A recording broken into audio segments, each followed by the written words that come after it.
Hello guys, very good morning সবাইকে। Welcome back to ব্যাকবেঞ্চে bachelor. আশা করি সবাই ভালো আছে, সুস্থ আছে, মজা আছো এবং দারুণ আছো। তো আজকের ব্লগটা হতে চলেছে শীতকালে আমি পাখিদেরকে কী কী খেতে দিই, তো সেটা দেখতে থাকো। পুরো ব্লগ শেষ অবধি দেখতে থাকো, জানতে পারবে। চ্যানেলটাকে সাবস্ক্রাইব করতে ভুলবে না, তো প্লিজ সাবস্ক্রাইব ব্যাকবেঞ্চে ব্যাচেলার, দেখতে থাকো। আমি ঢুকলাম পাখির কলোনিতে, ঠিক আছে। তো প্রথমে আমি শুরু করি আমার বদ্রিগুলোকে দিয়ে। এই দেখো, বদ্রিগুলোকে আজকে দিয়েছি গোটা মুগ। তো কিছু বাচ্চা বেরিয়েছে, প্লাস ধাড়িগুলো সব এখন গোটা মুগ খাচ্ছে। তো আমি সকালবেলা এটাই দিই। আর এখানে দেয়া আছে ছোলা, গোটা মুগ, ঠিক আছে। আর কালকে দিয়েছিলাম উচ্ছে। আমি ককাটেলগুলোকে আর আমার কোমরগুলোকে সবজি টবজি সবই দিই, ঠিক আছে। আমার ফিমেলটা সুস্থ হয়েছে আগের থেকে অনেকটা, ঠিক আছে। আরও হবে, একে ওষুধ খাওয়াবো। আর আমার বারবার পাইনাপেল মেলটা বারবার আমার ক্যামেরার সামনে চলে আসে। ভালো লাগে, আমাকে খুব ভালোবাসে। তো তো যাই হোক, আমি আমার পাখিগুলোকে কীভাবে যত্ন করে আজকে তোমাদেরকে তার ছোট একটা ডেমো দিচ্ছি। আমি পাখিগুলোকে কীভাবে খেতে টেতে দিই, ঠিক আছে। তো জলের বাটিটা চেঞ্জ করে দেওয়া আছে, ঠিক আছে, রোজ। এটা বদ্রির জলের বাটি, সকালে বার করে রেখেছি, এদেরকে দুপুরে জল দেবো। তো বদ্রিগুলো এই দেখো গোটা মুগ খুব ভালোভাবে খায়, দেখতে পাচ্ছ কীভাবে খাচ্ছে। তো বদ্রিগুলোকে গোটা মুগ দিতে পারো, গোটা মুগ, গোটা মুসুর, ছোলা দিতে পারো ছোট। এখানে লাভবার্ডগুলোকে আমার ছোলা দেয়া আছে, ঠিক আছে। এইখানে যে বদ্রিগুলো আছে এদেরকেও গোটা মুগ দিয়েছি, ওই দেখো ওরাও খাচ্ছে। আর আমি এখানে 4টে পেয়ার খুব সুন্দর আলাদা কালারের আলাদা করে রেখেছি, কারণ এদের বাচ্চাগুলো একটু অন্যরকম হবে। একটা জিনিস লক্ষ্য করো তোমরা, এই যে দুটো পাখি আমি মানে যেখানে এই যে 4টে পাখি আছে তার মধ্যে যে দুটো মেলগুলো দেখো ইয়েলো হেড, ঠিক আছে। এই ইয়েলো হেড মেল থেকে আর এই যে ব্লু কালারের যে ফিমেলটা দেখছো, এই রকম ফিমেল পেলে রেনবো বার করতে পারবে তুমি, ঠিক আছে। আর এখানে আরেকটা আমি হলুদ দিয়ে রেখেছি, সবুজ, যেটাকে হলুদ না সবুজ, ঠিক আছে। তো আমি দেখবো এবার এদের বাচ্চা রেনবো কাটে কিনা, আমি একটা এক্সপেরিমেন্ট করছি। তো এখানে আমার 4টে আছে, দুটো অ্যালবিনো আছে, আর এখানে আছে হচ্ছে ফ্যালো। এদের ফ্যালোর দুটো বাচ্চা আছে, আর অ্যালবিনোগুলো ডিম পেড়েছে, এদের বাচ্চা অ্যালবিনোই পাবো, এটা নিয়ে কোনো সন্দেহ নেই। তো এখানে আমি কালকে দুটো লাভবার্ডগুলোকে কালকে বক্স দিলাম, এই রাখো। এখানে দুটো লাভবার্ডকে বক্স দেওয়া হয়েছে, এইখানে অ্যালবিনোগুলোকে আমি আবার বক্স দিয়েছি। তো নতুন ব্যাপার হচ্ছে আমার লুটিনো ফিশের স্প্লিটগুলোকে আমি বক্স দিয়েছি, দেখায় কালকেই দিলাম। ওরা এখনও যদিও ডিম ফিম পাড়ার কোনো ব্যাপার থাকবে না, এই দেখো জাস্ট কালকে বক্স দিয়েছি, ঠিক আছে। তো থাকুক বক্স, দেখি ওরা ডিমটা পারে কিনা। যদি ডিমটা পারে আমি অন্য পাখিকে দিয়ে তুলে দিতে পারবো, অন্য লাভবার্ডকে দিয়ে, সেটা বড় কথা না।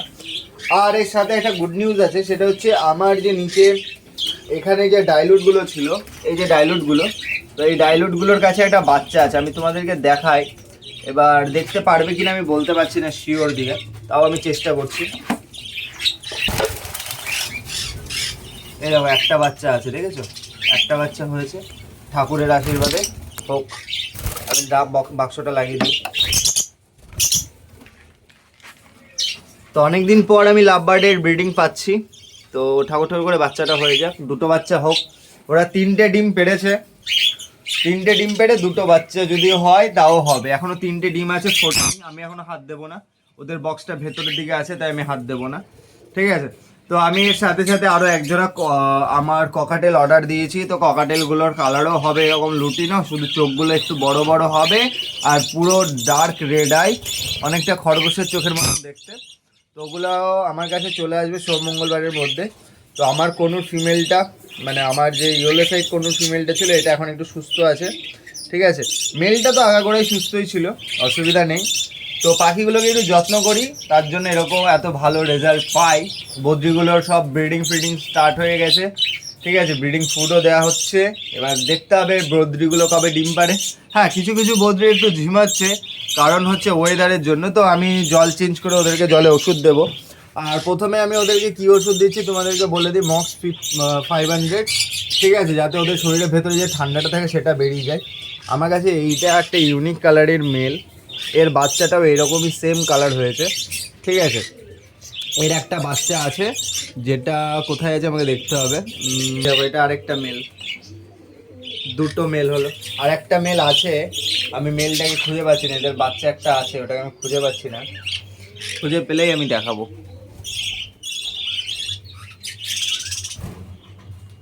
এটা একটা ক্লিয়ার উইং এর বাচ্চা বেরিয়েছে, এই দেখতে পাচ্ছ ছোট্ট বাচ্চাটা, এটা একটা ক্লিয়ার উইং, ঠিক আছে, এটাকে বলে হয় ক্লিয়ার উইং। তো এরকম একটা বাচ্চা হয়েছে, কিন্তু আমি যে পাখিটাকে খুঁজছি সেটা আমি পাচ্ছি না, কই গেল সেই বাচ্চাটা, দেখতে হবে এখানে। এই দেখো সামনে বসে, এই দেখো এই দেখো এই দেখো, ঝিমাচ্ছে একটু, ঘুমোচ্ছে, ঝিমোচ্ছে না ঘুমোচ্ছে, এই দেখো এই মেল, এই বাচ্চাটা সামনে যেটা বসে আছে গা ফুলিয়ে, এই বাচ্চাটা।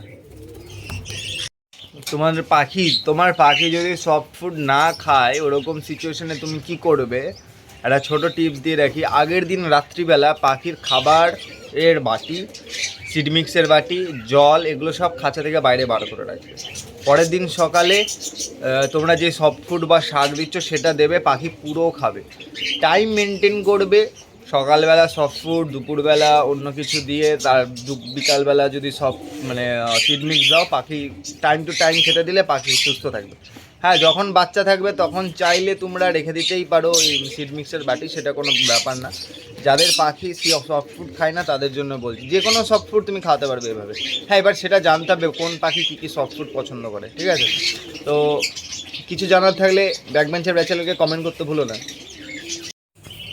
শীতকালে যেহেতু ওয়েদারটা একটু ঠান্ডা পড়ে, মানে ঠান্ডা ঠান্ডা থাকে, এই টাইমে মানুষেরই এত সমস্যা হয়, তো এরা তো পাখি, তো পাখিদেরকে শীতকালে একটু বেশি খেয়াল রাখতে হয়। তোমাদেরকে আমি এর আগেও অনেকগুলো ভিডিওতে বলেছি, অন্তত পাখিদের খাবারটা ঠিকঠাক যদি দিতে পারো, টাইমে ঠিকঠাক যদি দিতে পারো, জলটা যদি রোজ চেঞ্জ করে গরম জল দিতে পারো, তাহলে পাখি রোগ চট করে লাগবে না। আর খাঁচাগুলো অবশ্যই ঢেকে রাখতে হবে, ঠিক আছে? আর এখন কয়েকদিন ধরে ওয়েদারটা খুব খারাপ হয়ে গেছে, একটু ঠান্ডা রাত্রে একটু বেশি পড়ছে, তাও আমি চেষ্টা করেছি আমার পাখিগুলো যতটা ভালো রাখার, ঠিক আছে, বাল্ব জ্বালিয়ে পাখির ঘরগুলোকে ঢেকে, ঠিক আছে, তো আমার অতটা প্রবলেম হচ্ছে না। তো তোমাদের যদি পাখির কোনো প্রবলেম হয় আমাকে কমেন্ট বক্সে জানাতে পারো। আর তোমাদেরকে বলেছি যে সাপোর্ট করতে হবে আমাকে, তো please support backbencher bachelor, subscribe করো ব্যাকবেঞ্চার ব্যাচেলারকে, সাপোর্ট করো, বন্ধুদেরকে শেয়ার করো, আর 500 সাবস্ক্রাইবার প্লিজ কমপ্লিট করে দাও। আর তোমাদের কমেন্ট পাচ্ছি না কেন জানি না, তো প্লিজ কমেন্ট করো, কি দেখতে চাও না দেখতে চাও, কী ব্যাপারে জানতে চাও, সবই কমেন্ট করবে। নেক্সট ভিডিওতে সব কমেন্টের অ্যান্সার পাবে, তো প্লিজ কমেন্ট। দেখা হচ্ছে আমাদের নেক্সট ব্লগে, ততদিন সবাই ভালো থেকো। আর পাখিগুলোকে সফট ফুড এরকমই দিতে হবে। তোমরা আরেকটা জিনিস করতে পারো, সফট ফুডের মধ্যে গোটা মুগ, গোটা মুসুর, ঠিক আছে, এটা দিতে পারো। গম অ্যাভয়েড করো, যদি গম দিতে হয় পাখিদেরকে সিদ্ধ করে দিতে পারো। আমি জলে ভিজিয়ে দিচ্ছি না এখন, আমি গম দেওয়া বন্ধ করে দিয়েছি ওয়েদারটার জন্য, ঠিক আছে? আমি একদম তোমার গরমে গমটা দেবো, এখন শীতে অতটা গমটা দেবো না, এখন যেরকম গোটা মুগ মুসুর চলছে সেরকমই চলবে। শাক পাতা চলবে, কনুরদেরকে একটু পরে সবজি টবজি দেবো, ঠিক আছে? কনুরদেরকে কী কী সবজি দিতে হয় সেটা আমি নেক্সট ব্লগে বলবো, ঠিক আছে? অনেক কিছু দেওয়া যায় সবজির মধ্যে, অনেক কিছু দেওয়া যায়, সেটা আমি নেক্সট ব্লগে বলে দেবো, কোনো টেনশন নেই। দেখা হচ্ছে নেক্সট ব্লগে, সবাই ভালো থেকো, নিজের প্রিয় মানুষের খেয়াল রেখো, ঠিক আছে? আর ব্যাকবেঞ্চার ব্যাচেলারকে অবশ্যই সাপোর্ট করো।